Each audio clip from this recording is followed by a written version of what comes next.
কোনো কাস্টমারই দোকানদারের কাছ থেকে এই কথাটা শোনার আশা করে না। তো চলুন বন্ধুরা, বিষয়টা তোমাদেরকে প্রথম থেকেই বলি। তো হ্যালো এভরিওয়ান, তোমার সবাই কেমন আছো? আশা করি তোমার সবাই ভালো আছো। তো তাহের দিন অনেক দিন থেকেই ভাবছিল যে নতুন ফোন কিনবো, কিন্তু কেনার সময় হয়ে পায়নি। তার জন্য আমরা তিনজন চলে গিয়েছিলাম কিন্তু মিল্কি। তুমি কি খুশি? অনেক খুশি।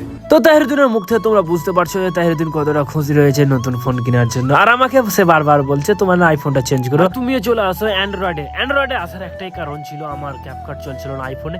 আমি জানছিলাম না গাইস এখন চলছে, তার জন্য আমি আর এখন অ্যান্ড্রয়েডে যেতে চাই না, আমি আইফোনে যে থাকতে চাই। তো এখানে কাসিম হাসছিল কারণ আমরা দোকানদারকে যে টাকাটা দিয়েছিলাম তো সেই টাকাটাই পুরোপুরি আছে। দোকানদার বলছিল আমাকে, আমি বলছিলাম না না এখানে সম্পূর্ণ তুমি ভুল বলেছো, তুমি আবার গনো।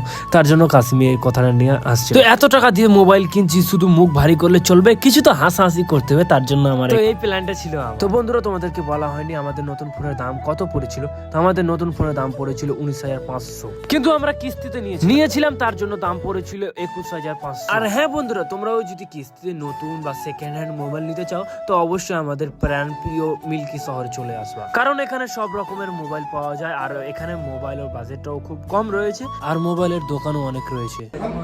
হ্যাঁ, তো পার্টি কি দিবে আমাদেরকে এখন? পার্টি দেখা যাক কি দেয়, মানে খরচা আমরাকেই করতে হবে এখন। না, দিন পার্টি দিবে। হ্যাঁ, কিন্তু খরচা এখন আমরাকেই করতে হবে। পার্টিটা দিবে তাহিরুদ্দিন, টাকাটা আমাদেরকে এখন দিতে হবে। হ্যাঁ, মানে যেহেতু এখন তাহিরুদ্দিনের কাছে টাকা নাই। আচ্ছা আচ্ছা আচ্ছা, আছে, বাড়িতে আছে। না এখনো আছে, আছে 150 টাকা হয়তো। তো দেখছি, তাহলে দেখা যাক কি স্টকটা আছে। যেটা আপনি কোথা থেকে দেখলেন যে আমার কাছে এই ফোনটা আছে? এই স্টোরটা দেখেছি ফেসবুকে মানে ভিডিও ছাড়া আছে, ওখান থেকে দেখে এসেছি। ভাইটাকে দিয়েছি, ভাই তুমি খুশি আছে তো? অনেক খুশি, অনেক এক্সাইটেড। আচ্ছা।